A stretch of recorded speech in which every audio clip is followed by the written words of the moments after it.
Good morning, Samoa, and welcome to Star Trek Stranger Worlds Season 2, Episode 10, Hegemony, where today, from the people who brought you the one about murdering babies, which remains the sole episode of Star Trek that I have not finished, and the sole episode of Star Trek which I have abandoned, actually walked away from, come the episode with the much more morally ambiguous task of murdering weaponized babies and invading adults, but somehow with a far more objectionable moral standpoint on display. This episode, I've actually been sitting here for like the 10-12 minutes 10-12 minutes, like, setting up for the stream and stuff. I've been on IMDb for Strange New Worlds. This episode, Hegemony, currently has 8.8 stars out of 10.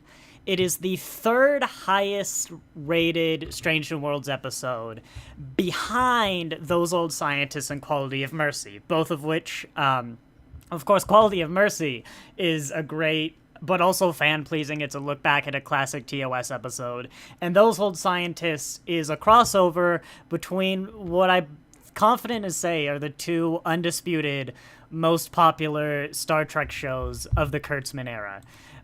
So, in other words, this is, on IMDb, the highest-rated episode of Strange New Worlds that isn't some sort of nostalgia fan servicey episode. Interestingly, I was also popped over to the Star Trek Reddit discussion of this episode, and saw what seemed like a much more lukewarm opinion. I only saw one criticism, which thank God someone pointed out, but I only saw one criticism, but everything else was kind of like, hey, this specific thing, Scotty's in this episode. It's kind of a running joke at this point that Pell has taught everyone. It wasn't actually what I was expecting.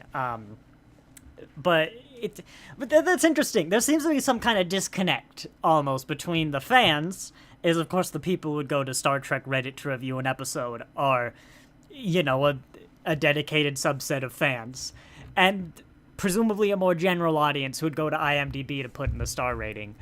And of course I finished this episode about 20 minutes ago, for the first watch through, and the more I think about it, the more and more it's just bad. This is one of those times I know I'm gonna get a lot of slack for, like the my review of the one about murdering babies, where absolutely nobody seems to like my take on the one about murdering babies. If you somehow don't know what episode I'm talking about, that's the one where Hammer died. I think it's one of the Gorn episodes. It's the one that's alien, but it's the Gorn. Yeah, I want to start out here, right off the bat. As a completely isolated sort of story, like a sort of thriller, vaguely horror, actiony, tense, I think there's a lot of good here. I can still poke some things into the plot, but on its own, I mean, it did something which can be quite hard to do, is that I felt there were a lot of scenes. Like, there was a lot of tension in this episode. There were a lot of scenes I felt had a lot of tension and weight, despite knowing, for example, that Chapel cannot die, because Chapel is in TOS. Knowing that certain characters are just objectively safe because they appear later on in the timeline, there is still a lot of tension that's well done. As a sort of, I don't know what you'd call it, a light horror, like it's not horror, but, you know, there's a lot that's well done. The Gorn is a sort of alien, is in the horror movie Alien, a sort of alien-like race that, is well done. They're a nice little animalistic villain. So as kind of what they're trying to go for, they, in isolation, I think they've done a good job. And it's, you know, there's a lot of great tension and stuff. Having said that, I'm probably going to spend the next hour or so ripping this episode apart. I've said before, notably, I think the review might actually be called the one about murdering babies on my channel. I don't think I used the episode's real name. I've had problems with the Gorn before, where Stranger Worlds kind of takes this race that was, yes, an aggressive and seemingly militaristic race, but also an intelligent spacefaring civilization, and turn them into literal raving animals. This episode took that to an even more extreme, to the point where the Gorn are now, they're genuinely almost kind of unbelievable. I mean, let's start with this main plot, where the reason the Gorn have invaded, yes, it's speculation, but this tends to be how they establish things nowadays.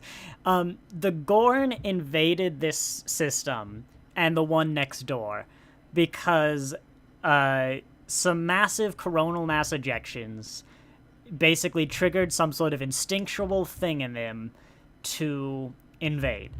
It's a little bit weird. They kind of had to be close to the star anyway to presumably see enough difference to actually get an instinctual reaction, but that's possible. I'm gonna have to set aside a lot of my nitpicks here, because there's so much that's more substantial. And they just invaded. Because of that, they just invaded. I don't even know where to start with that. This species borders the Klingon Empire. It's small. We've seen in a map in the last episode. It's like dozens, if not hundreds, of star systems, but compared to the Klingons and Federation, it's small. If this is a race that genuinely has such strong instincts that it can't, attacking and going to war is something you have to meditate. You don't just do it on a whim. And if they just throw themselves into a war to win, I genuinely cannot understand how this species, this empire, has survived next to the Klingons.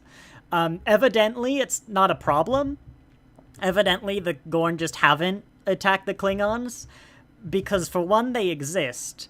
For two, the Klingons, in order to unite the houses, they decided to declare war on the Federation, and they acknowledged the Federation was not going to declare war on them. They thought them as a threat, but not necessarily an immediate one. My point is, if the Gorn were any sort of problem, like any sort of skirmish whatsoever with a single Klingon vessel, that would have led to war with the Empire. And evidently that just doesn't happen. But the bigger problem is more that this species, this is a civilization. They have huge warp ships. They have strategy. They have technology that baffles the Federation. They have... This is a spacefaring empire. I have instincts, too. I'm an animal. I have instincts. But when it comes to something so big like that, the war, I know when my instincts are wrong. In this episode, here's a bunch of humans who are instinctually afraid of the Gorn, yet they're going to face them anyway. One moment. Let me take care of that. Come in. Hey. It's okay. Don't bark. It's just, there was a lot about the Gorn here. It was just the biggest nail in the head. This isn't a civilization anymore. This is a species of alligators who somehow have a spacefaring empire. I don't mean humanoid alligators. I don't mean alligators that are intention. I literally just mean hungry alligators that also have a thorn in their butt, literally, so they're in a bit of pain and just grumpy all the time. This is a species that, despite having 4 or 5 episodes that feature the Gorn, we have never heard a Gorn language. They don't seem to have one. They're animals now, and you can. That's not inherently wrong, right? The Gorn being animals.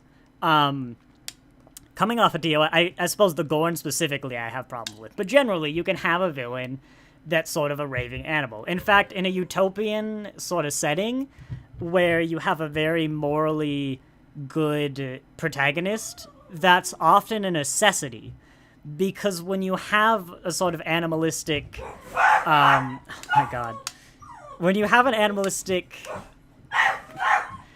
Okay, I'll try and calm the dog. Comet! Hey, Comet. You're making noises. We're trying to live stream.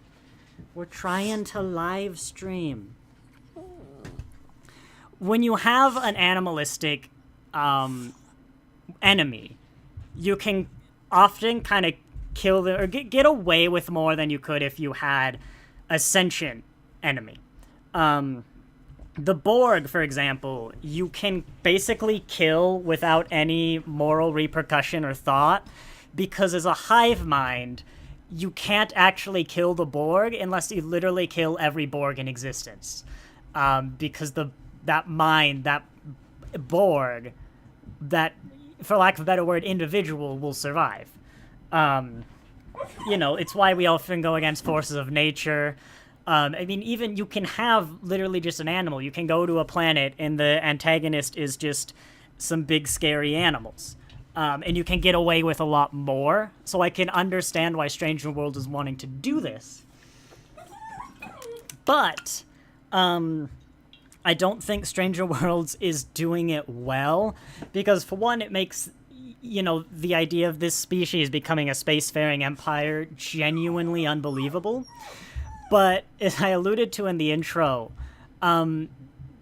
they aren't taking the moral...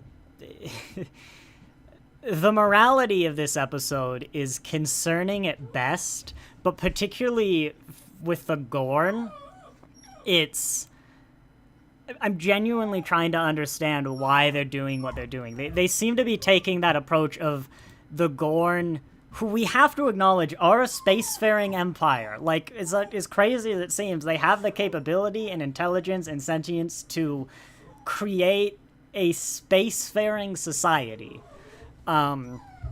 Seemingly on equal technological capability as the Federation, given that we consider them a threat. I'm going to take a step back here before I talk about this meeting and say we've had these sorts of similar situations before in Star Trek. In Enterprise, of course, you have the Xindi attack on Earth. You have the Dominion War of Deep Space Nine.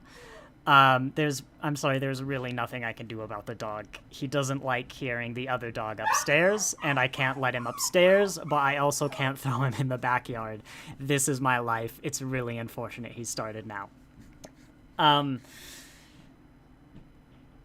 We've had this before. We've had the times where Star Trek could rightfully be biased or have hatred, individuals in the Federation, against an alien species who's committing true atrocities. And we've seen people who have had no conniptions against, for lack of a better word, dehumanizing the aliens or even killing them. Trip in Enterprise is very vocal often about when they encounter the Xindi, be like, they're Xindi, Earth is at stake, let's leave them to die and move on.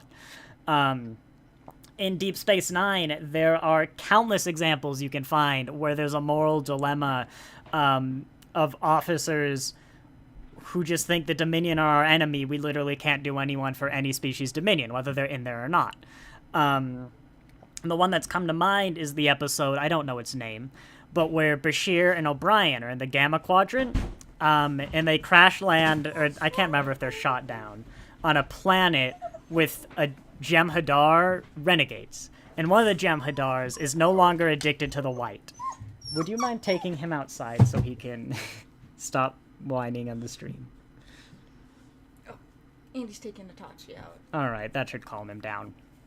And yeah, basically, the Jem'Hadar guy is with his platoon who wants to leave the Dominion, but they can't, because his soldiers are all dependent on the white. And, the... O'Brien's... About the episode that was just a cocaine metaphor? No, sorry, it was an opium metaphor. No, what the heck? What episode are you talking about? And Next Generation. Oh, the one with the two plants. No, I'm glad you recognized that the white was a drug, though, because I realized with no context that probably sounded like they were entirely dependent on the white. Probably sounded really weird. But, yeah, O'Brien's like, these are Jem'Hadar. Like, they're ruthless animals genetically engineered to be murderers. They're inherently murderers. Let's get out of here. And Bashir's like, yo, what the fuck? Like, this is a species. They're sentient. This guy right here is an example of someone who, like, isn't a absolutely murderous, craziest being. I'm gonna help these people. You know, that in itself, narratively, that's fine. You know, there are plenty of examples of Starfleet members and Federation citizens who are less than ideal. But I genuinely can't think of an example in the past where a single officer has been fine with or even advocated for actively going out and killing the enemy race. I can't remember. Trip was always like, he wanted to, like, make the Xindi pay, but he was also on board with the mission of, at least if we can make peace, let's do it. He just didn't think it was possible. You know, they were fighting a war in DS9, but I mean, still within the confines of, like, yes, they went out on military missions. In the literal sense, they went out to kill the Dominion. But in the war context, and whenever they did anything that would have been a war crime, morally dubious, whatever, it was the focus of the episode, and there was extreme debate. Like, even AR-115, like the darkest war the Federation's ever gone, when they have those subspace mines that the Dominion use, they're like, God, these are some horrific monstrosity. As soon as the Federation learns to control them and then put them right up against the Dominion, it's brought up. Ezri's like, hey, have you noticed how once we learned how to use these weapons, suddenly they're not the objective evil that only the Dominion would use? It's always come up. It's always at least been mentioned, and there's been like, hey, maybe even the Federation's darkest hour, there's always been talk that maybe this isn't right. Or even in, like, the Darkest Discovery, this isn't right, but it's our only solution. There have been talk. Strange New Worlds, literally, this meeting I'm freezing on, half of the people here are actively advocating to go to the planet for the express purpose of wanting to murder Gorn. Any other Star Trek, that would have been a conflict of interest. That would have been a danger to the mission, but here it's generally agreed on. The other half aren't against it, or if they are, they don't think it's worth voicing that, hey, maybe we should think about what we're saying. Even if they all agree that the Gorn are, as an entire race, every individual Gorn is entirely unsalvageable and just a ruthless, uncaring individual, no one even seems to bring up, hey, we're the Federation. I really hate how this sounds like we're the bad guys. And beyond that, I'll get to your comments, trust me, but you have, what really gets me is M'Benga, who not 2 episodes previously, we have learned his backstory of how he absolutely hates what he had to become because of the Klingon. The monster, the uncaring, he committed absolute atrocities. Was the butcher of whatever, the bloody butcher of whatever planet he was on. Like, he hates what the Klingon War made him become, which is pretty much exactly what the Gorn are, how they see the Gorn. And he's like, yes, I am down to go to the planet, become that butcher again with in a quip. He's like, yes, I would also like to join this study of how to kill the Gorn. I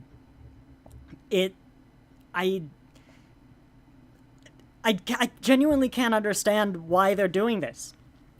I speculated at the early Gorn episodes, like in season 1, that this is set up for eventual arc that, hey, the Gorn are people too.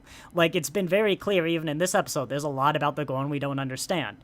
They could still be trying to do that, but they've been doubling down so hard on how animalistic the Gorn are, to the point where they're now genuinely unbelievable as a spacefaring race, that I can't imagine that's their end goal.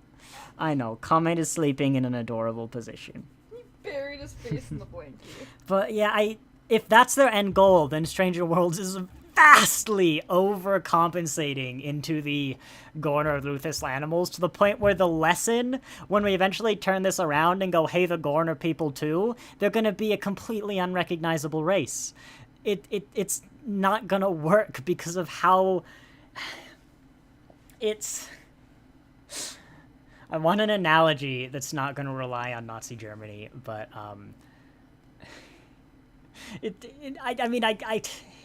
we need a new enemy. Fine, I'll do it. It's like if we had walked into, like, the concentration camps in Germany and found out that actually they're just, like, normal minds, and, you know, it's actually a nice place to work. It'd be, like, that much of a disconnect. But also the Germans were literally, like, bears. Just bears. Excuse me? Exactly! That's how ludicrous it would be. It's why I can't imagine that they're taking that direction in. I can't imagine that they're actually going to, like, hey, the Gorn are actually not just mindless animals, because they've gone so far, it'd be that ludicrously unbelievable. Stress VK. The Ready Room demonstrates how dexterous the Gorn claws are, even without opposable thumbs. I never actually thought about how you would make... That's something a lot of people complain about in alien designs, that often the designers don't really consider how these people would build tools, which I think, for one, is a failure of imagination on the audience who make those complaints. But also, it's just something I've never noticed. But yeah, I mean, I don't have a problem. If you want to say the Gorn can build tools for their Gorn claws, sure. I don't have a problem with that. Certificate. Plus, the reptilians always seem like the most intellectually challenged Zindi. However, Stranger Worlds adult Gorn was very clever from the start. Right. I want to put that as well, that what really bothers me as well, from the meta sense, it feels like they can do this, and they can get away with this for the most part. Like, the episode that was literally just about murdering babies needlessly. Yes, go back and watch my review, needlessly. The reason no one questioned it is because they're reptiles, and reptiles are bad. Like, it's the same, one of the same problems I had with, The Sound of Thunder, I think it is, with the Baul, is that the Baul look evil. Therefore, they must be evil. It's like, no. That's not how the world is supposed to work. I suppose it's how the world works because the shows are doing it now, but in the Federation, the world is not supposed to be how the world currently is. Yeah, I want them to stop with the Gorn, because it's just getting worse and worse. And I can't stress this enough. In the arena, the Gorn perhaps weren't the good guys, but they weren't objectively the bad guys either. The Gorn were a species who, you know, the Federation never encountered, but we're throwing that out the window, who, from their perspective, had their territory, a planet in their territory colonized by an invading Federation force, and they retaliated. Brutally. Yes, there were a lot of better ways they could have gone about it. Like, don't get me wrong, they were brutal and not exactly good people in that scenario, but they weren't, like, murderous invaders. They were the ones who were invaded in the arena.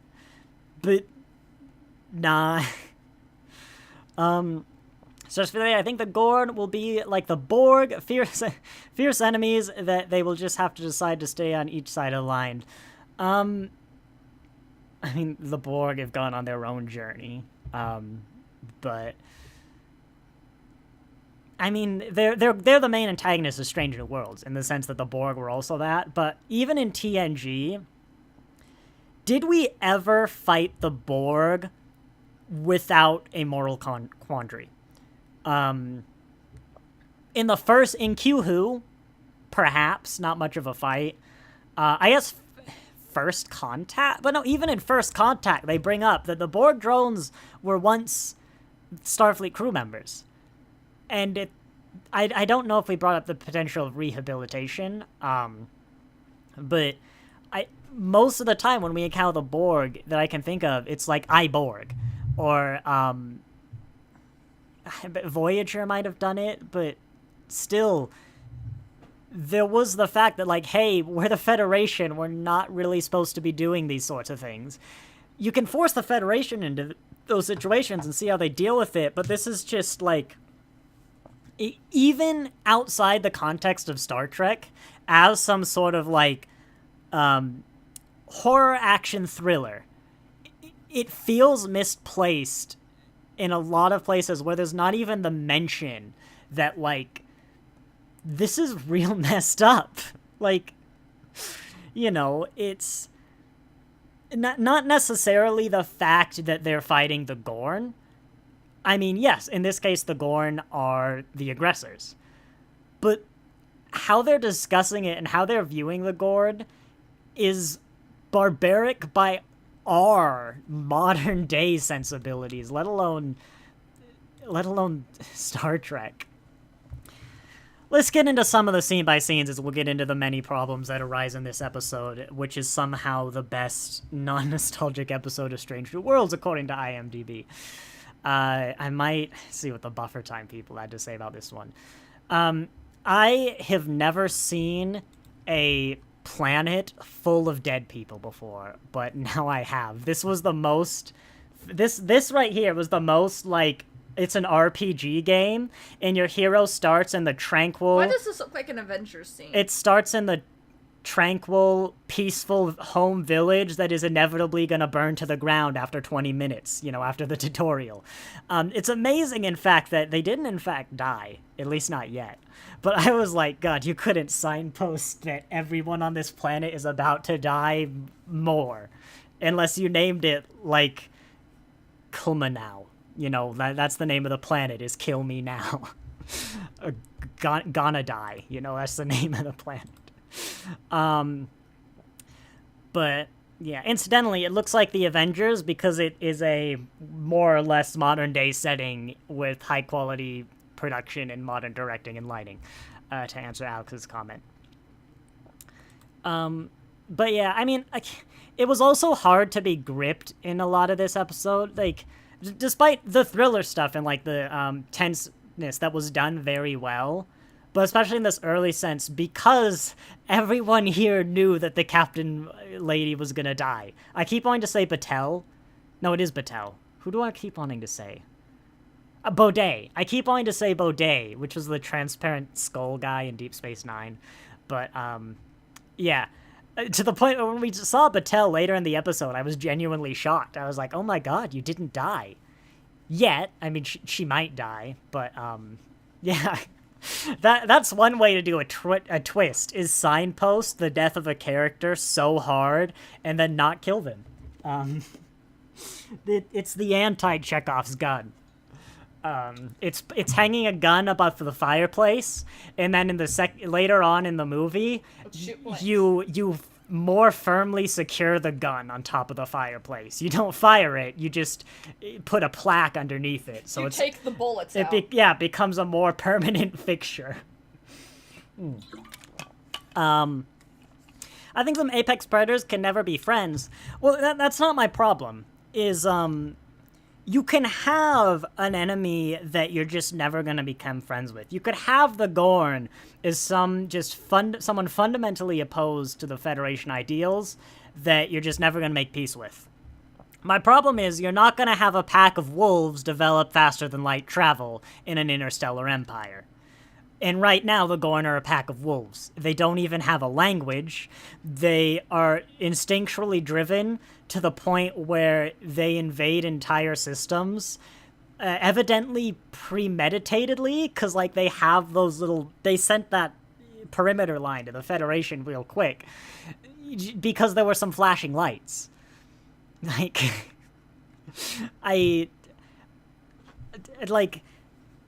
maybe they're wrong. If it was some religious thing, if the Gorn believed in perhaps some sort of god of all suns, and the coronal mass ejections were assigned to invade the planet, that could work. But that species isn't going to become an interstellar empire, especially one that borders the Klingon Empire. Like, the first coronal mass ejection in the Empire would lead to the death of the Gorn. But no, you can have that sort of apex predator type. And I think the Gorn could work if they were more of a more animalistic species. Like, they had dialogue. They weren't comically animalistic, but it's gone too far. Or at the very least, it's gone too far without any sign of a species that could become an actual warp-capable species. Just BK, how is it that settlers don't have a high-tech underground shelter in case of emergencies? Because ringing that bell seemed to have done very little good. For one, these are Federation citizens. Yes, it's the early days, but they grew up in Utopia. But also, I get the sense this might be an early colony. There's only a few hundred people on here. It can't have been around for long. And I don't know. That doesn't really bother me. They could also have this, and there just wasn't time to get there. But I don't know. Utopia doesn't exactly build bomb shelters, is my my answers. Another quote I want immortalized. Utopia doesn't usually build bomb shelters. Moving on.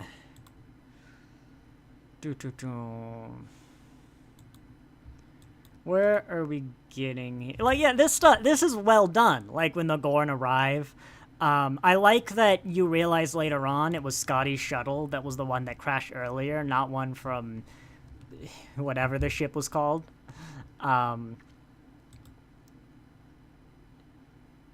But, yeah. I want to get into... Here's one that bothers me. Here, look. Here's someone from the Federation who at least has some sensibility.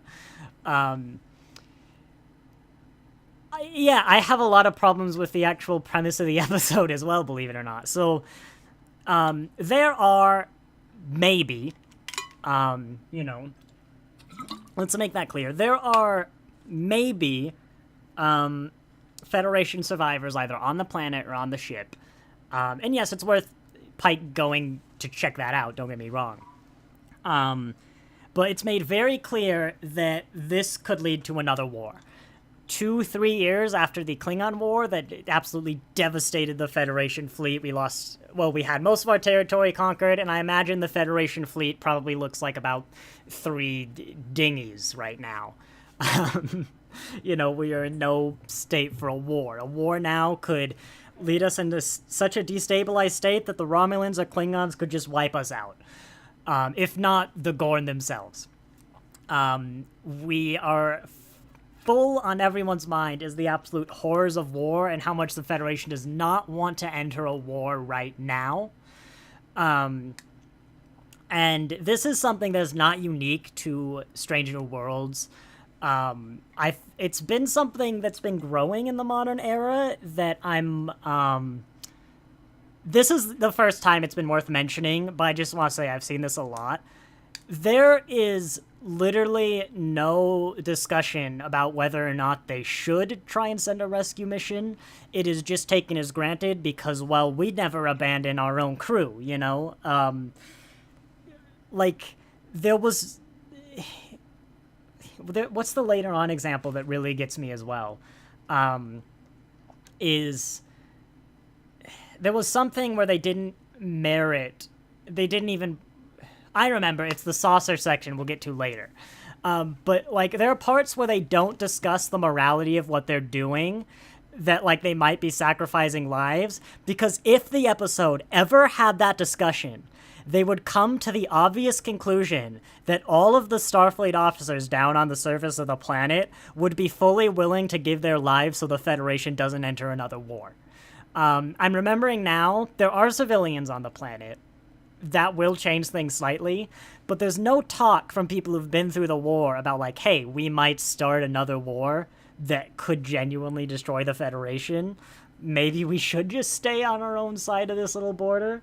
There's no talk that Captain Patel will very clearly not want to be rescued, even when she doesn't know that it could start a war. She is very angry at the rescue team that came.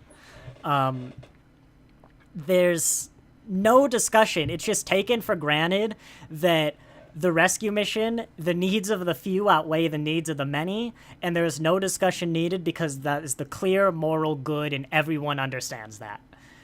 Now, you could still have done the mission, but I think at least one of the many people who not 3 years ago had their entire lives destroyed and shattered by war might want to bring up the fact that, is it actually worth it? Is it actually worth risking a war with what at this point have been established to be animals? Yeah. The more I think about this episode, the more it's just not very good. Carlos, hello. How many borrowed, stolen tropes taken from film TV for this session ending? I don't know. We're going to get into the best of the both worlds bits later on. But I don't have too much of a problem with that because, I mean, as long as you're doing things that are different enough, there are going to be common themes from anything, from Star Trek, from similar shows like Doctor Who. I don't have a problem with that. Like, it just has to be different enough. And, you know, for all this episode's flaws, I'll give you that it is different enough.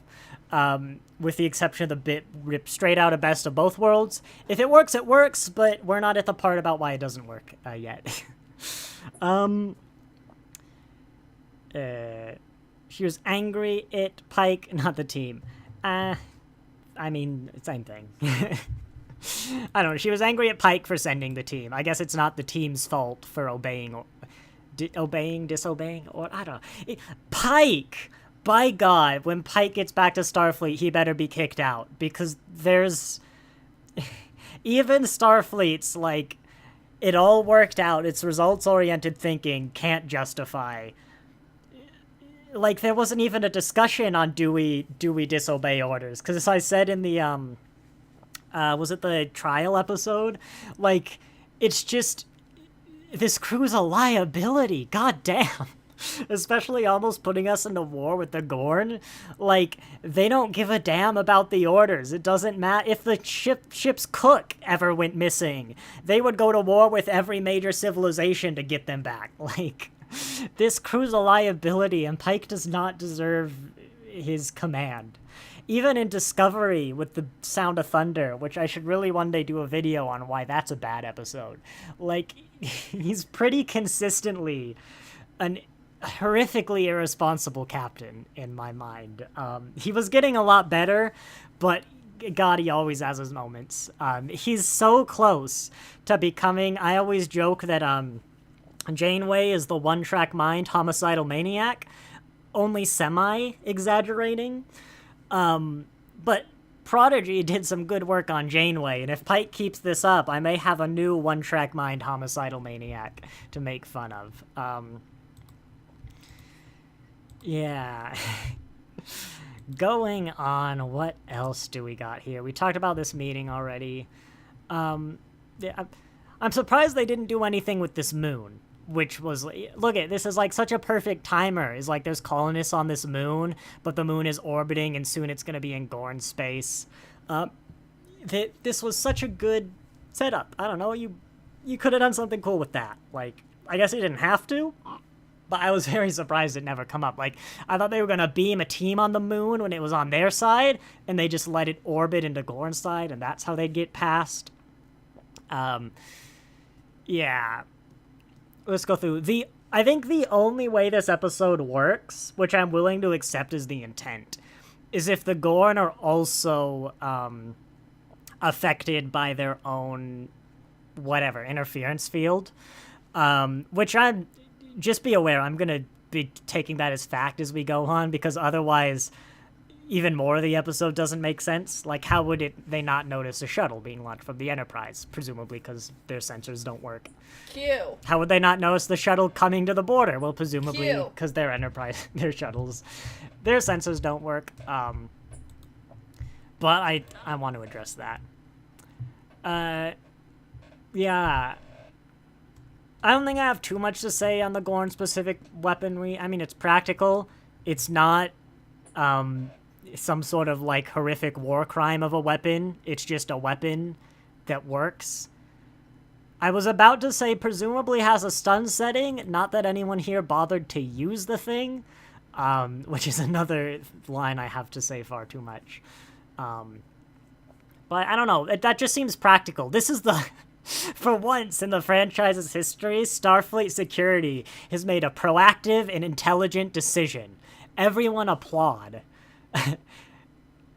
Thinking about it, I get the impression that this is the only crate on the ship with these weapons, but it's a start, you know? It's a start. Nothing is going to happen to Pike. Well, yeah, we know that. Because we all know how his journey to end. The writers poorly wrote this terrible narrative. Well, not necessarily, because something can happen to Leon, who is right now on a Gorn ship. Something can happen to Una. Something can happen to... Paella? I was gonna say, God, is that really it? I mean, yeah, that is it. Yeah, another problem with introducing so many TOS characters. But, no, I think the tension was actually handled surprisingly well for knowing that everyone involved was going to survive because they had to survive. It can be done. I mean, rewatching an episode that you can still feel the tension from knowing that no one dies because you've seen the episode before. You know, that can happen. But yeah, I felt like the story never relied on you thinking Pike might die. The real emotional weight was, will Battelle die? But I think they still managed to put enough in the death for Chapel. Don't care for them, little value? Yeah, no, that is also a fault. Ortega's, I like watching more than Travis, but he's still less developed than Travis, which I didn't even know that could happen, but it has happened. I might even bring that up, pitch that to, like, Buffer Time as an episode. Like, is Ortega is less developed than Travis Mayweather? But yeah, but Battelle I might care about more if, I think even back in season 1 I had speculated she might exist in case they ever wanted to kill her off. And it didn't help that this season very clearly signposted her death. That I'm still even surprised that she hasn't died yet. That was the biggest surprise of the entire franchise, is that Captain Battelle is still alive. Maybe she's proved more popular. I don't know. But no, this episode would have been written ages ago, is evidenced by the fact it's a cliffhanger. We'll get into that. Yeah, this thing confused me as well. So this thing, they described it as, basically it's keeping all the baby Gorn in this little area to soften up the planet for an invasion. That's kind of weird because it seems like the babies are all you need for the invasion. Like, that is the invasion. I mean, it's a valid strategy. It is clearly working. I don't exactly know what the follow-up is, thinking about it now. There you go. Look, we don't have time for nitpicks today.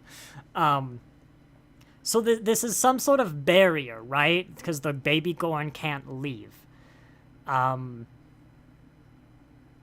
was thinking maybe it's a beacon, but then they would never leave the thing. So how did the crew get in, is my question. We never really see, like, some sort of shield wall, I don't think. But if this is keeping baby Gorn in, how is it not preventing the crew from entering? I didn't really understand that bit, and it felt like you don't need this for the story.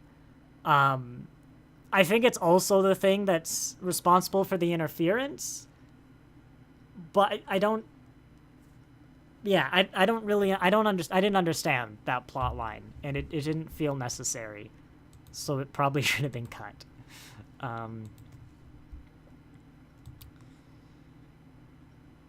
Not too much to say. I will say, at least they did make the babies weaponized in this story, so it wasn't an objectively abhorrent decision to go murdering them, and at least the episode wasn't about murdering the babies. That was an improvement from the last episode about murdering babies. No, I will never let anybody involved in that episode live that down. I'm going to constantly bring it up at every possible moment. But it was an improvement, you know? It was an improvement. Going on, I don't know if I'm going to have too much to say about these mid-sections. The younglings are always weaponized. Are they? I don't think I can think of a single other instance of weaponized babies.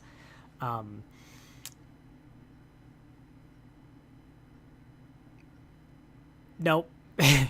Unless you want to count a baby Jem'Hadar a baby, in the sense that they haven't lived very long, but they do mature very quickly.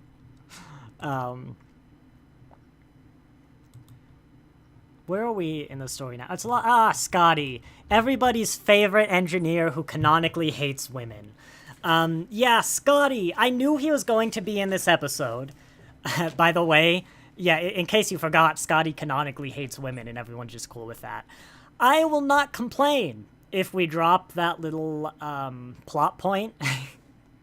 I will say that, but I also will never let the franchise live that one down.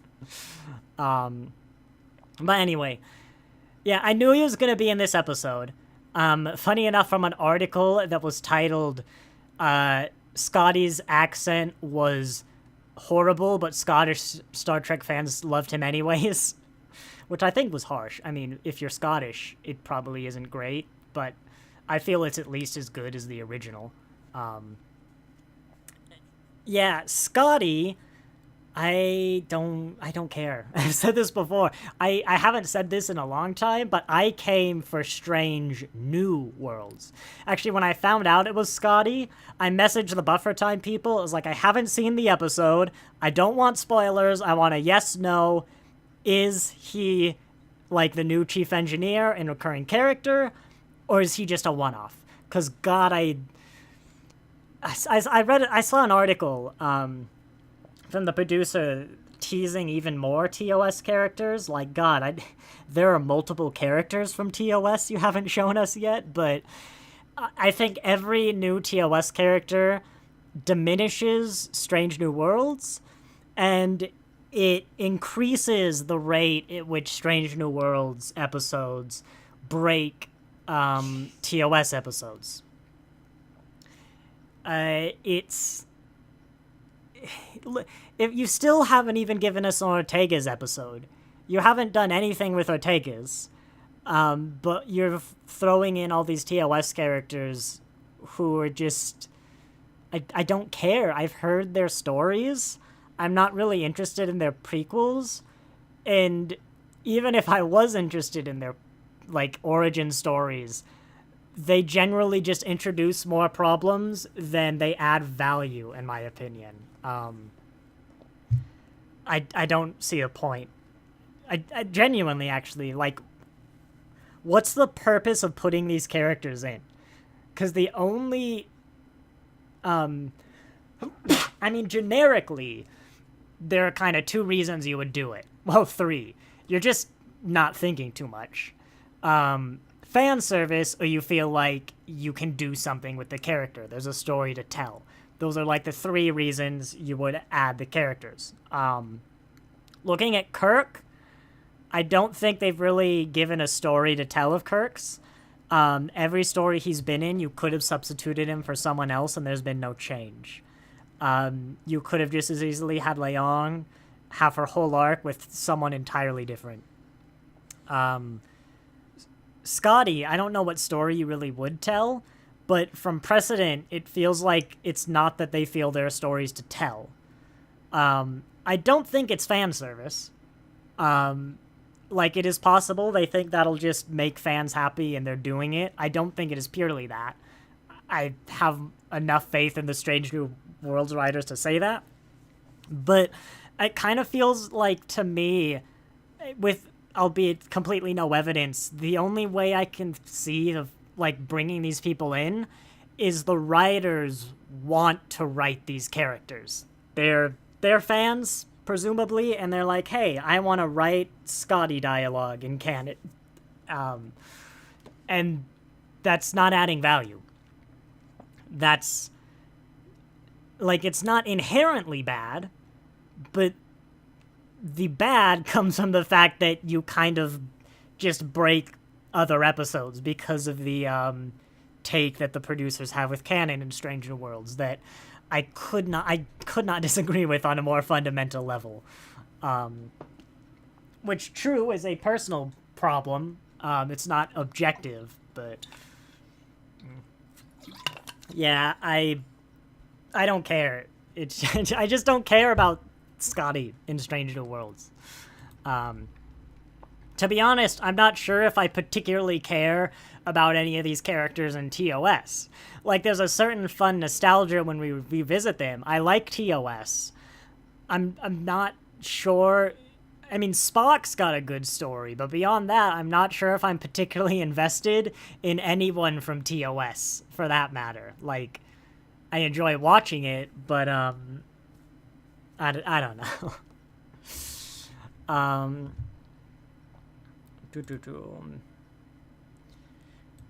Then, yeah, going in here, the shock twist that Captain Batel is actually alive. Nobody saw that coming. Genuinely, nobody saw that. Nobody saw that coming. Yeah, I think I've already talked, because this was the scene where we learned about the, instinct thing. Or something in here. Wasn't there. I felt like there was something. Yeah, I remember. CME. God, this is the second time it's come up. You're a Starfleet officer. You should know what a CME is. Even if you don't, you should know what a coronal mass ejection is. Even if you don't know what it is, you should be able to hear the words coronal mass ejection and realize it is a mass ejection of coronal material, and therefore deduce that it is an mass ejection of material from a sun's corona. That just really bothered me a lot. I get that the audience, I mean, there's a good overlap between, like, sci-fi or Star Trek fans and space fans, so a good number would know what a CME is. But it's certainly not something you could just take for granted. But there's plenty of real science that we give as technobabble that we don't explain. And it's like, if you know what it is, great. If you don't care, because you're not really in it for the science-y explanation anyway. The science explanation is always just a device to make the plot happen. But it really irks me when you get things like that. Like, even in TOS, when Spock has to explain the concept of the, like, meteor crashing into the Paradise planet to Bones, it's like, Bones is a very seasoned Starfleet officer. He should know this. Here we go. Do we want to get into the other moral objection? I skipped over it, but earlier there's the scene where Spock is trying to find life signs in the saucer section of the wreckage of the ship. And Una basically comes up and says, Spock, it's pointless, stop.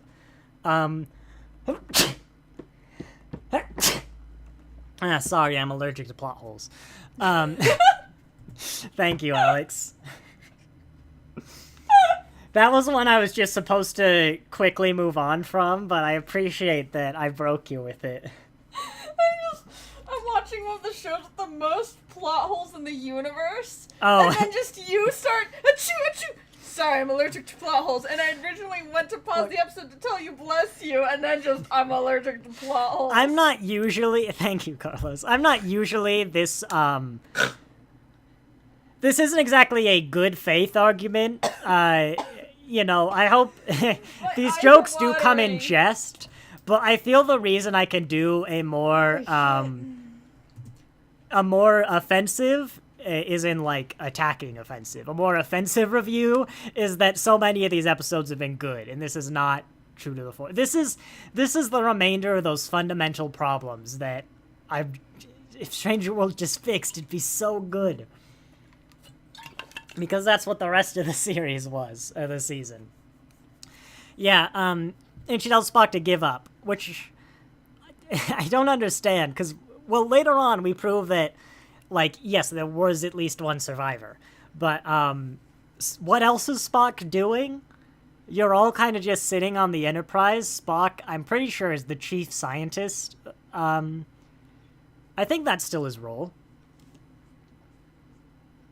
I think so.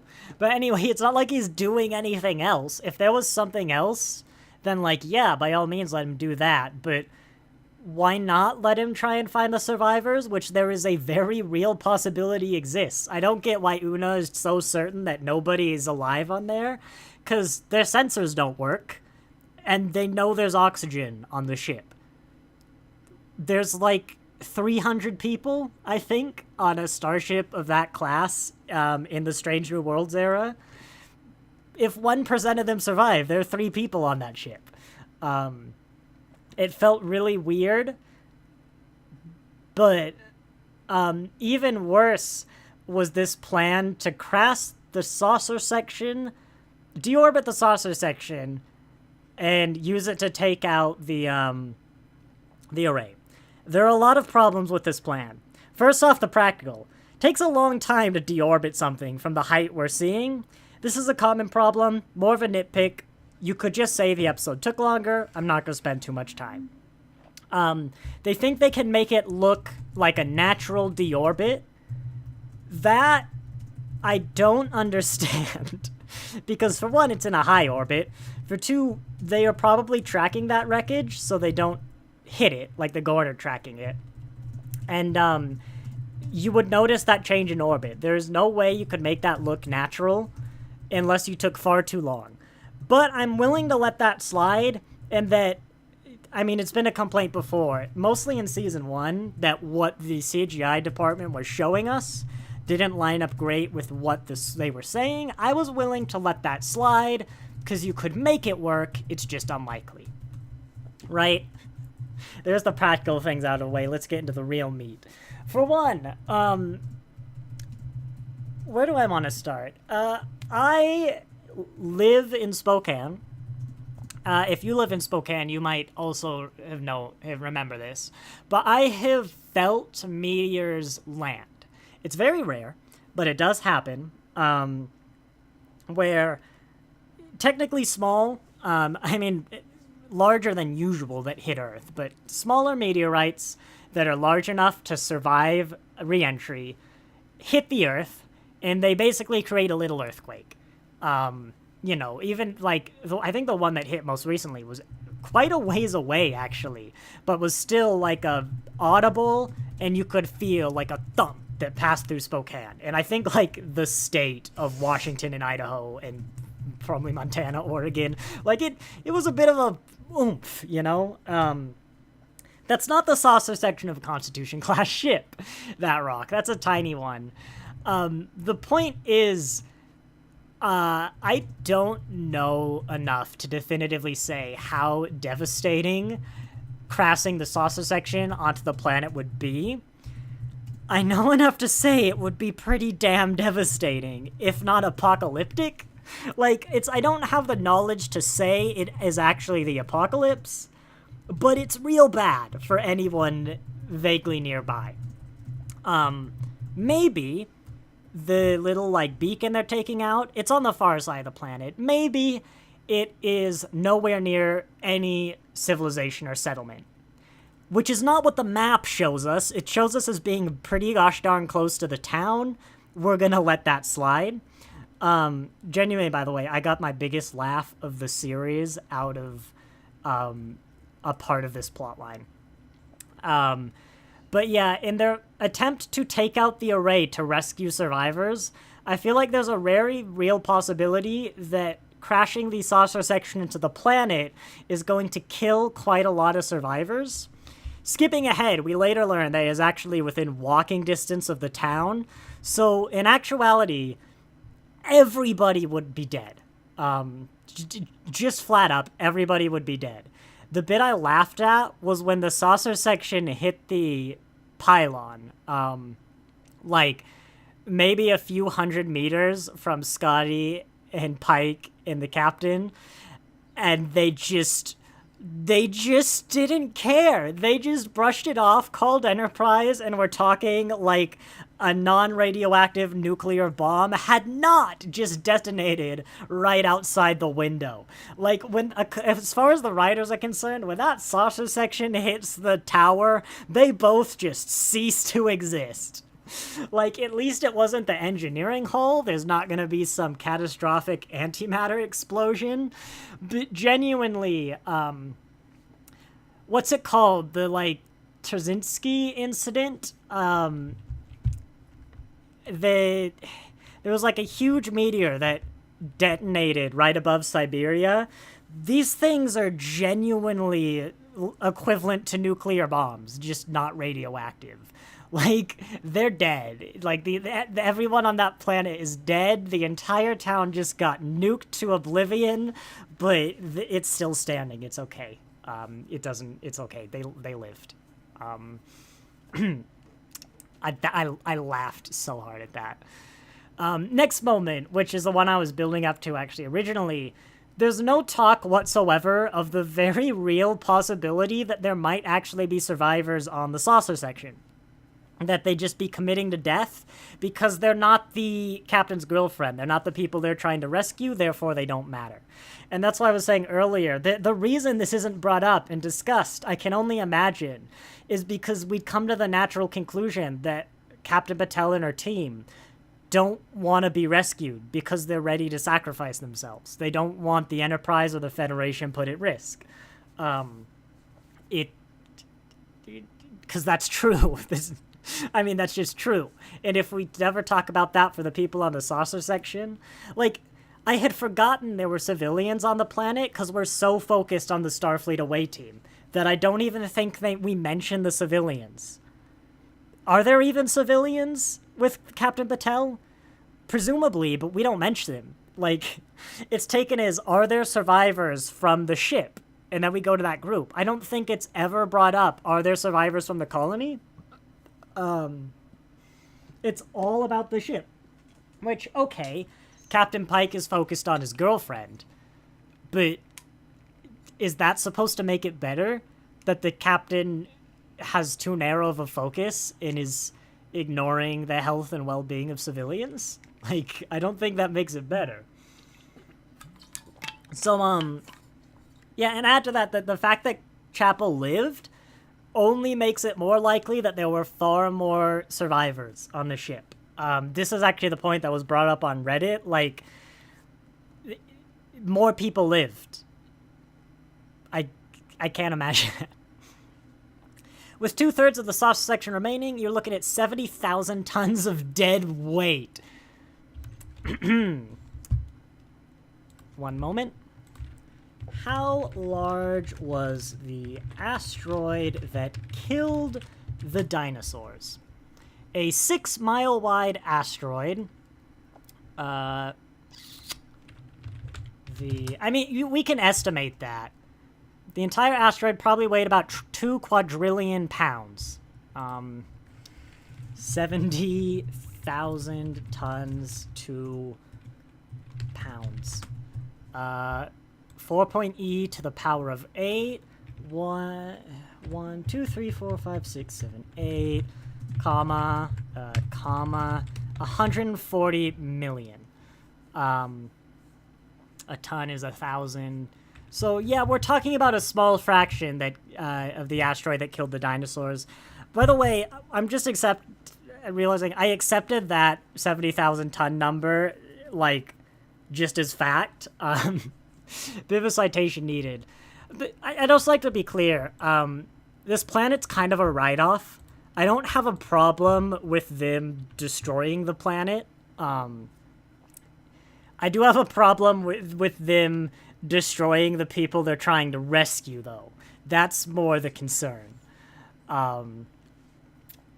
So after the Enterprise launches a saucer section full of injured crew member at the planet, absolutely destroying the survivors, the town itself, and probably everything within a 100-mile radius, what happened next? Oh god, can we actually, I'm gonna watch it. Copyright gods be damned. I want to watch the scene where my god, it was so ridiculous. It was genuinely hilarious. Kudos, by the way, for trying the flashlight thing. Like, yeah, it wasn't gonna work. But at least they did try. 190,000 tons of Constitution class. Again, citation needed, and again, I'd be surprised if that's technically alpha canon, but I think we all agree here that it would destroy. It'd probably be a bit like if Yellowstone blew up. Well, no, maybe that's a bit extreme, but with a few hundred people, like, I get the sense there's one colony, there's one city on this, well, more town on this planet, and based on the map, where we saw that the tower was right next to the city, and the fact that Pike and everyone could walk to the shuttle, like, well, we saw that big spire is right about where the shuttle went down, which isn't too far from, heck, when the shuttle came down, there was exactly what I said, that, like, boom, in that little earthquake, which is what I felt when the meteor hit. Like, that, imagine if, like, 1,000,000 shuttles all crash simultaneously. Like, they know that this is what would happen. They don't care. Because they're writing kind of an action-y thriller, and in action-y thrillers, generally the plot doesn't really matter. And I mean, I've said this before, Strange New Worlds write stories where the plot doesn't really matter, and isn't too much of the focus. It's often kind of weak. But this is crossing a line. This is jumping the shark. This is... Can we see it? I've got to see. I did like, though, the revelation that she had eggs. That sounds weird without the context. I got that, like, right at the scene. I like that. If you kind of put the dots together, you could realize the problem. I like that they didn't become some lingering mystery, because Pike's like, no, something is wrong. But yeah, I thought that was well done. Like, don't get me wrong, there's some stuff that was well done, and as, like, that kind of thriller thing, I think there's a lot of this that was well put together, but in the context of the surrounding franchise, there are a lot of problems. In the context of the thriller itself, I think there are problems. I don't understand how this is the highest rated episode behind the two, like, nostalgia ones. Did I miss it? Because it's a...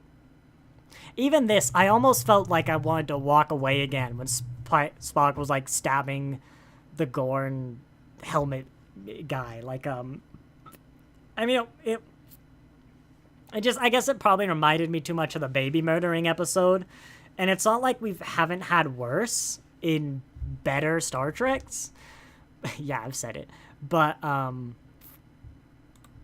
don't know, it's just more of that kind of, it's an alien, so you're not supposed to care.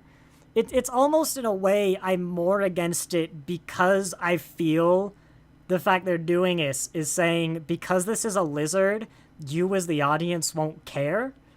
And it's almost an accusation that I am essentially an alien racist.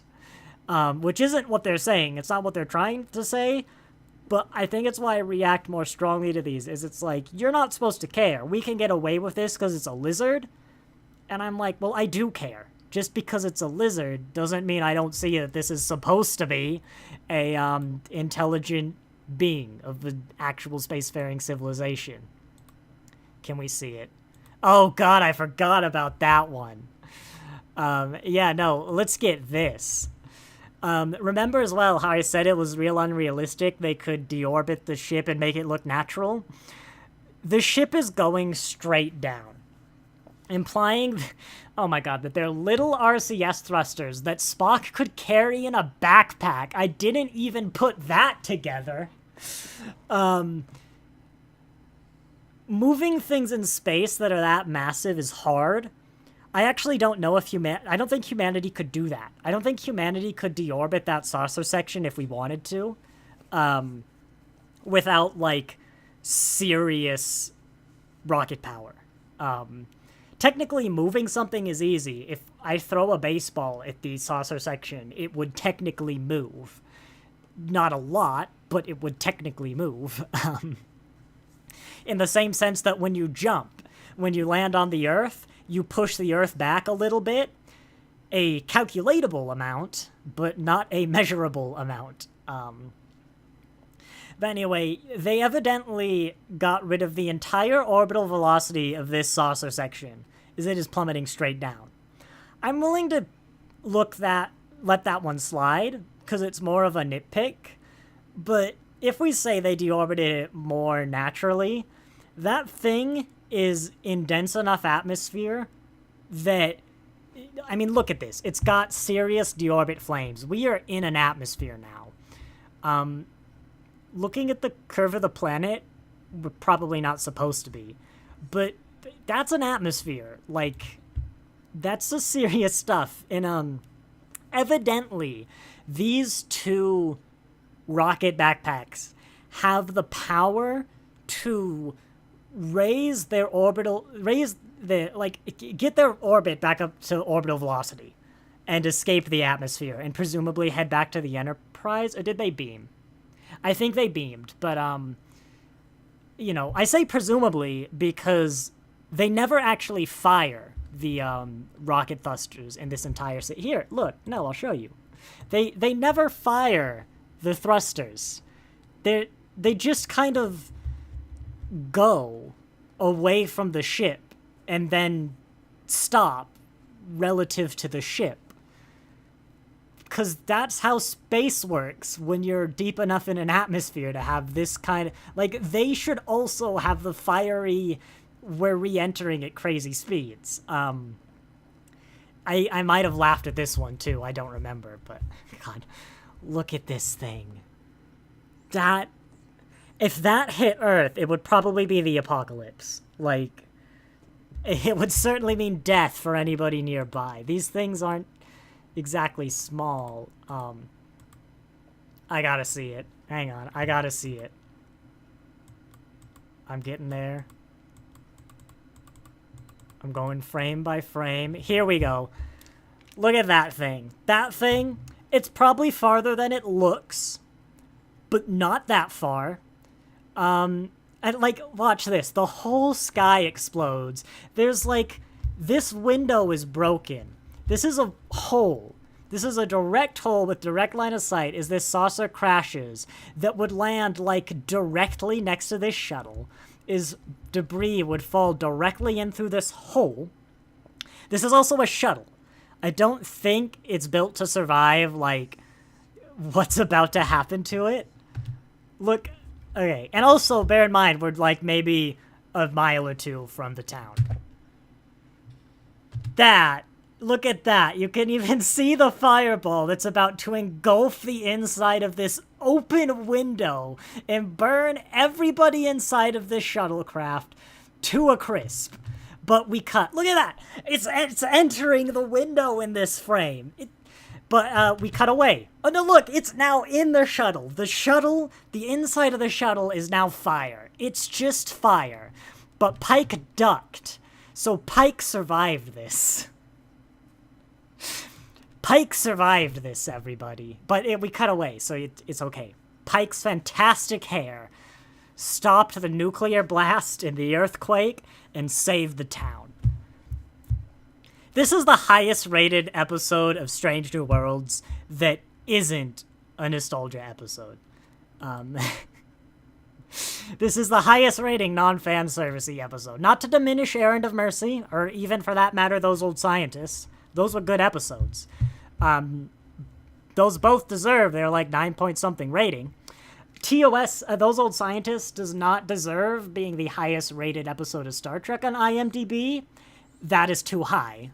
But yeah, that they jumped the shark. They jumped the shark in that scene.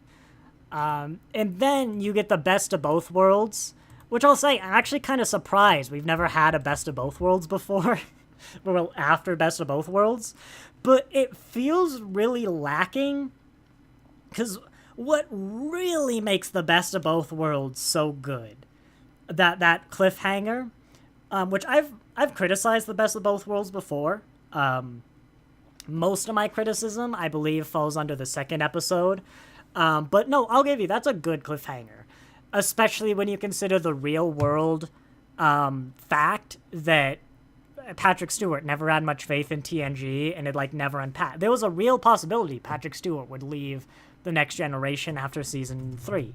Well, at least there wasn't, but as far as you could see from the outside, there was. What really made the best of both worlds cliffhanger so iconic, what always gets referenced is the line, fire, and then the cut. It's that Riker gives the order to fire and then to cut. This, they don't commit. Because they probably don't know what's going to happen, which is fine, is writing. You can do that. You'll be like, well, we'll write something. We don't know what it's going to be. They don't want to commit. I bet that's the thing. But when you're putting so much parallel next to the best of both worlds, it's okay, this is literally the best of both worlds, but worse. I'm not one to particularly care about cliffhangers. Even in Lower Decks, I was like, I don't care. I'm not going to care what happens to Freeman until the premiere season 3. And then I guessed what happened to Freeman, because it's not that hard. It would have been much more if he actually did give the order to fire, or in this case, it'd be to retreat. Ironically, literally ripping up the best of both worlds would have been better. Because then I might have actually been like, what is going to happen? Do we rescue them the next episode? Do they spend time in the Gorn thing? This isn't Lower Decks. So it's possible we actually spend a fair amount of time before this gets resolved. As good as Lower Decks is, it doesn't really like committing to its developments. It likes hitting that reset button or resolving things real quickly. But I mean, because everyone watching this was going, this is the best of both worlds. When you don't have that fire or the equivalent, it feels like it ended early, and you're like, oh, well, now it was missing something. It felt really weird. I don't know. Yeah, I mean, most of the Reddit was talking about yeah, it's best of both worlds all over again. I'll say though, I think ending on such a cliffhanger was a very bold decision. Not as bold as when the decision was made, but pretty gosh darn bold by the time the episode aired. I don't know the future of Paramount. I don't know if there's going to even be a Paramount or be these Star Treks later on. I'll tell you, if there is a Paramount, there is almost certainly going to be a Strange New Worlds because it's the biggest hit. So I think at the time they were writing this, there was not much worry that we wouldn't get a season 3. But now that there's a writer's strike, it's I wonder if this will get resolved. I think if Paramount goes under, the final nail in the coffin is going to be the writer's strike. Because they can't write more Star Trek. They can't write more anything, but they certainly can't write more Star Trek, which is their kind of biggest draw. I think Yellowstone's pretty big, but after I don't think there's anything written after Discovery. The Strange Section 31 movie, maybe. Someone correct me if I'm wrong, but I feel like every show after Discovery, other than Prodigy Season 2, but Paramount's not getting that, it needs to be written, or at least finished writing.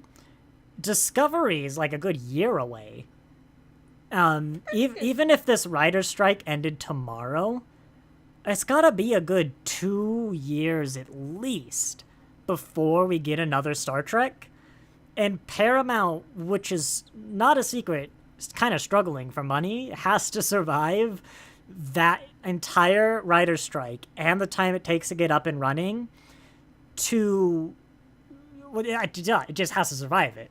And I mean, Paramount, Stranger Worlds is probably one of the last shows that'll get canceled, but it's like, ooh, could we have this just be the end of Strange New Worlds? Somehow they survived. I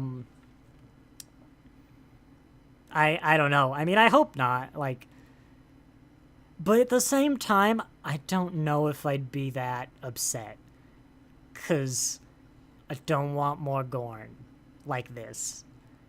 Tell you what, if it did canceled, I'd look forward for like 20 years from now when we get the big strange new worlds, like the revival or something, or like, I don't know, some sort of continuation audio series or whatever. But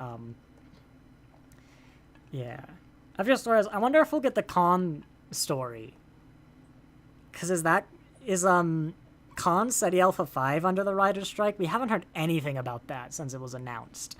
I keep thinking I'll miss it. They'll just release it underneath me. But, yeah, it's a bit of a bold decision nowadays. I don't think Paramount's certainly doomed, but I would not have written a cliffhanger had I written this episode today. Especially after Prodigy, I would have done very safe, self-contained seasons. And before I forget, Prodigy, they released a clip of Season 2, Episode 1. You can probably find it with some Googling. There's some nice stuff in here. I don't think I'll cover it because I can hear my voice dying and I have stuff to do today. But there's a familiar face. There is the hero ship of the series, which I think is basically exactly what I called and probably most people expected. Not my favorite ship. We'll get into that, but yeah, that's probably worth looking up if you haven't heard, and supporting Prodigy just makes it more likely we'll get it. I've also heard from the people who make Prodigy, they are very confident that they think they might have secured a home, it sounds like. If I was Paramount, I'd tuck my tail between my legs and bring it back, especially with this writer's strike, but hopefully we'll get Prodigy. Paramount has survived the financial lapses first. Even now, their stock has gone up a bit. They have under 2 years of operational money to change their fortune. Yeah, that 2-year number comes from some, like, analyst who personally doesn't believe Paramount will survive 2 years. So I wouldn't take that as gospel. That's basically one guy's opinion. But, you know, they could make it through. It's difficult to imagine they make it to the end of the writer's strike with what we've had previously. I mean, Star Trek will just be Stranger Worlds and Lower Decks. The two, well, if we brush Prodigy aside for a second, the two most successful series. Which makes sense. Paramount's going into a quality over quantity kind of mode. But I do hope, especially Lower Decks, they let them run their course, and we don't end on something like this. Like, an Enterprise cancellation's not great, but at least Enterprise this was not the final screen of Enterprise, you know. But yes, as we hit the end, I think, of the stream, some admin things. There is gap. I think it's the next 2 weeks. There are 3 weeks of no Star Trek before Lower Decks. I will not be doing the watch-along. Because I mentioned this in an earlier stream, I don't have a problem covering the new episodes, essentially promoting Paramount during the strike with these new episodes. But I want to move away from the striked companies in that gap time, especially after I realized that a lot of people cancel their subscription between series. There's no point in me doing it because my subscription goes through the start of Lower Decks. But there would be people who continue their Lower Decks subscriptions specifically to watch TOS along with me, and I don't want that. I talked before that I might do Doctor Who, but with 3 episodes, I don't think that's worth it. We'll see. One of those weeks, there's also a wedding that I've got to go to. So I might focus more on the video content. I don't think. I might do a buffer time or 2. We'll see. There's also real life stuff I gotta do that having the weekends free would help. I don't want completely dead space till the 9th with lower decks. Like maybe some of the Eagle Moss models I've gotten since I last did it or whatever. But there probably will not be a live stream for the next 3 weeks. Unless the writer strike ends within the next 3 weeks, then there might be. After that, yeah, as a whole, let's actually do that. As a whole, Paramount Plus, Strange New Worlds. I'm not streaming anything I shouldn't. There we go. So as a whole, let's just go down a little bit so that stops playing. How was the season? Way better than Season 1. Season 1, it was pretty good watching it, but I remember... less so now with Season 2 in my mind, but at the end I remembered all the problems, a lot of not a lot, but a few fundamental problems that really brought the series down, and I could be so much better without those problems. Season 2 largely resolved those problems. I mean, this episode is a clear sign that there are still some problems, and I mean, there are those few of these episodes I would consider probably among the best of the franchise, certainly the best in like 20, 30 years. Ad Astra per Astra, perfect. Subspace Rhapsody, I know it's not everyone's cup of tea. I believe it was the lowest rated on IMDb. That was great fun. I gave it its own kind of special perfection award just for the experimentation. And stuff. We got a reason to care about Leon. Those old scientists, of course, surprisingly good. Under the Cloak of War, I mean, there was a lot of good in here. Was there a bad? This one, it just had that 20-minute fight scene. It wasn't great. I don't think I'd call it bad. Among the Lotus Eater's fascinating ideas, this one canonized the fact that canon never happened, and I will never talk about it. I genuinely don't know how to engage with a franchise that has that. And it's going to be the bane of my existence as it constantly gets brought up, especially in every theory video. I don't understand why people like it. I literally don't understand how to actually engage with a franchise in which things just canon didn't happen. I genuinely don't know how. It's a weird position, but beyond that, I like that they offered the solution. It didn't necessarily force it. And it was a pretty good episode. Charades. It had some good... I think this was maybe one of the weakest. Because the whole Spock became human and now can no longer control his emotions made no sense. It really didn't. It made no sense. Yeah, I mean, it was a really solid one. I'd have to watch it again. Did I call Charades bad in my review? Did anyone remember how I took it? I don't remember too much of Lost in Translation, but it was a solid... If you just get rid of Hegemony, which is, a bad episode, as we've established, it's might be the strongest of the modern era. That's a bold claim. Lower Decks does a lot of different. And Prodigy's a good season as well. This is certainly the best live-action season. Picard Season 3 would have been better if its finale wasn't a pile of poop. But, I mean, this... I guess it's in the same boat then, because this finale is a pile of poop. But it's not as bad as Picard, which finally removed the Borg of everything that made them the Borg in Q Who. And we're not here to talk about Picard. Look at you. I know. Look at you sitting there judging me. Just, yeah. There's been an alternate Trek from the beginning.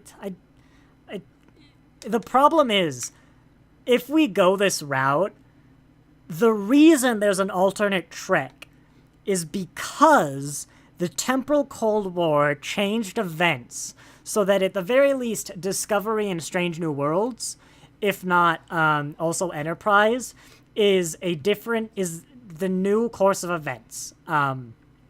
TOS never happened. TNG, Deep Space Nine, Voyager never happened.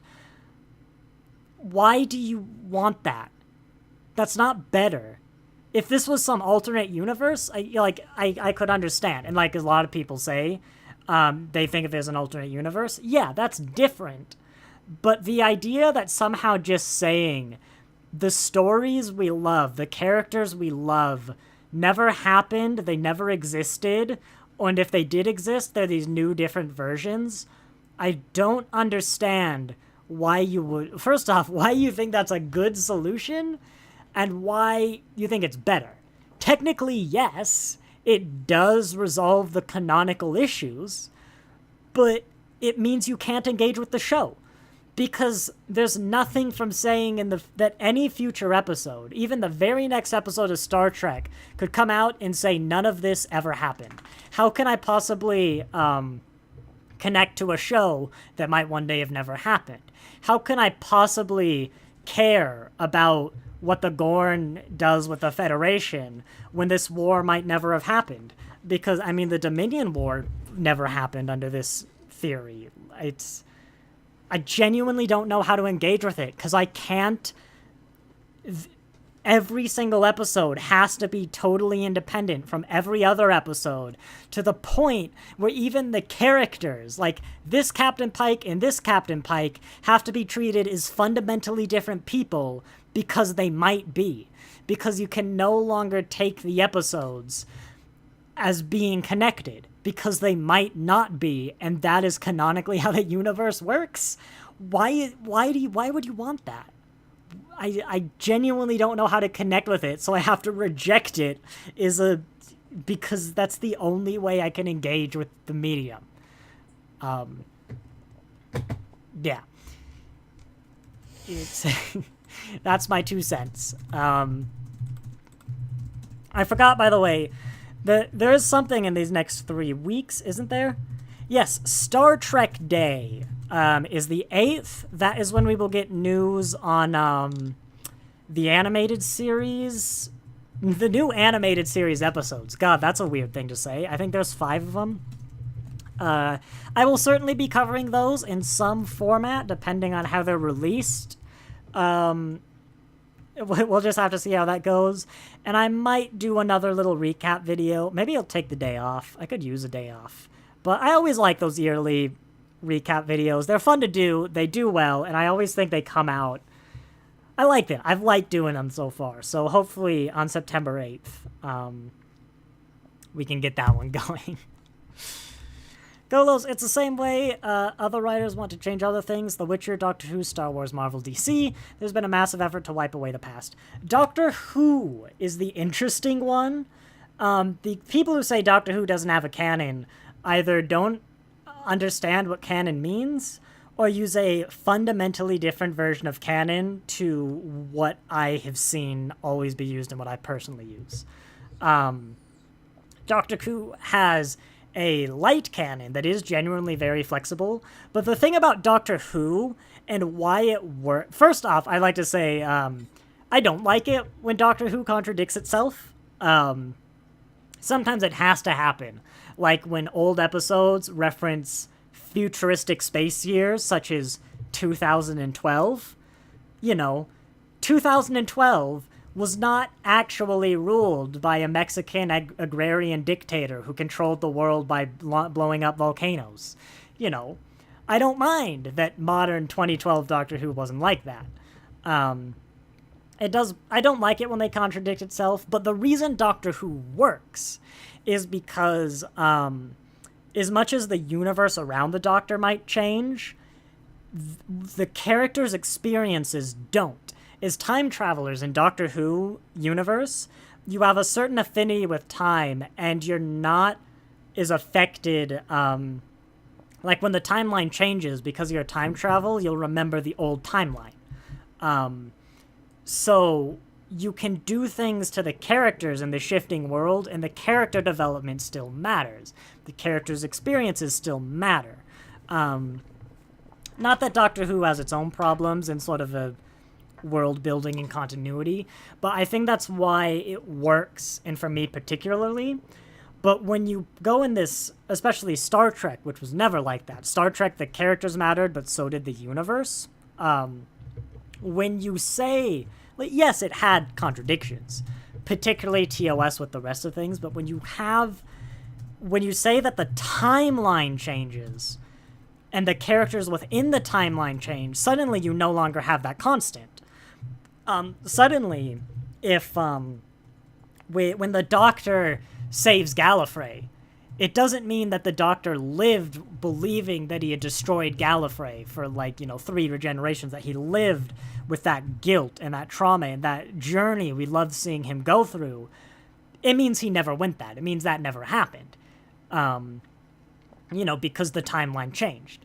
And if that's how Doctor Who operated, then there'd be a lot more complaints than there actually are, I think.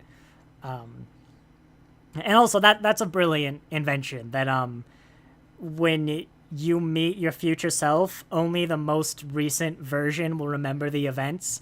Beautiful resolution. Doctor Who's very clever at times at coming up with little resolutions on how you can do stuff like that. But that's what makes Doctor Who different from the timelines just change explanation, is that the characters in Doctor Who live outside of the timelines. So there is constant in Doctor Who, or at least there is permanent consequence. Nobody does, but some folks don't play Head when it came before. Look at Lord of the Rings of Power, which I've never seen. There's a lot of stuff I've never seen. We've also butted heads a lot in the past when it comes to the intent of the writers. I mean, the Stranger Worlds producer is very clear on his stance on canon.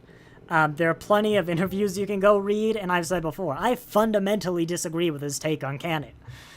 He is openly thinks that you can mess around with canon and play with it for the sake of a story beyond what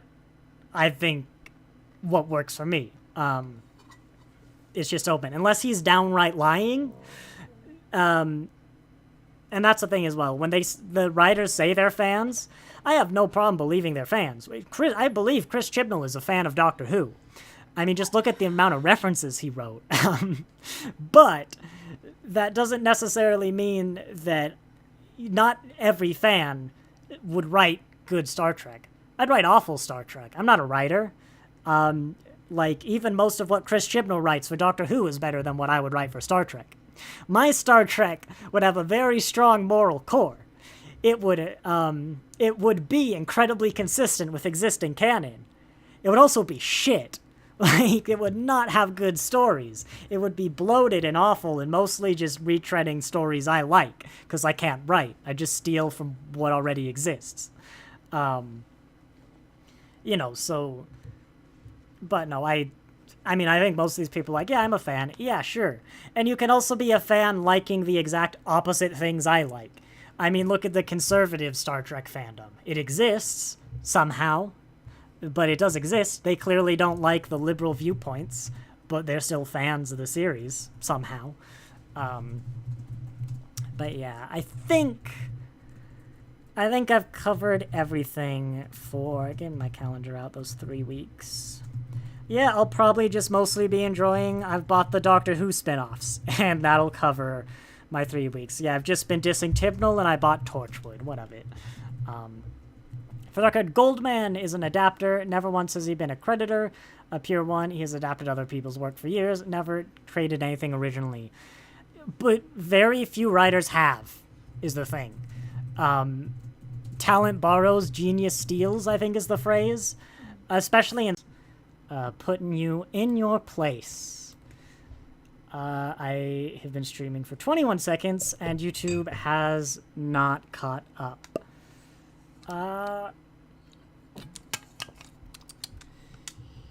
Nope, still, there we go, YouTube's caught up. It looks like I'm back. I was wrapping up, and it was, the computer, I don't know how much of that you caught, all my computer screens went black, my computer seemed to like almost crash, and then that crashed OBS. Hopefully I still have a recording. I don't know what I was saying. I don't know. I think I was wrapping up. I wouldn't have, if the stream had to end, at least it would have been then. But yeah, that was super weird. My computer died, basically. Oh no. We're back. We're live. Yeah, next 2 weeks, Star Trek Day. That'll be an interesting Star Trek Day with none of the actors. None of the actors.